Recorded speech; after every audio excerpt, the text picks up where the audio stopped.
பதித்துப்பற்றுல 66வது பாடல். தமிழ் இலக்கியமோ இல்லைன்னா தமிழை பத்தி தெரிஞ்சவங்களோ தமிழை படிச்சவங்களுக்கோ அது தெரியும். அந்த பாட்டுக்குள்ள வரிய நான் அப்படியே சொல்றேன். வாளுடை விழவிற்கு போர்வடு மல்லர் போந்தொடு தொடுத்த கடவுள் வாகை தூய்வி எய்ப்ப.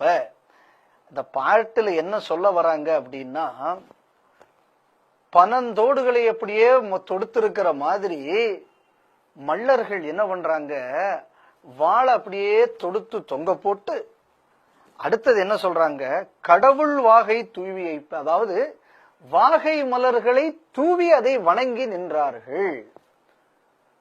இந்த வாகை மலர்களை தூவி நின்றார்கள் அப்படிங்கக்கூடியதுக்கு ஊவேச உரை எழுதும் போது என்ன சொல்றாருன்னா, வெற்றி மடந்தையாகிய கடவுள் வாழும் வாகை. ஊவேசாவின் உரையில தெளிவாக இருக்கு. அப்ப வெற்றி மடந்தை வாழக்கூடிய அந்த வாகை மலரை தூவி வாளுக்கு மல்லர்கள் விழவு நடத்தினார்கள். இந்த ஒரு மலர் தான் மழை காலத்திலையும் பூக்கக்கூடிய மலர்.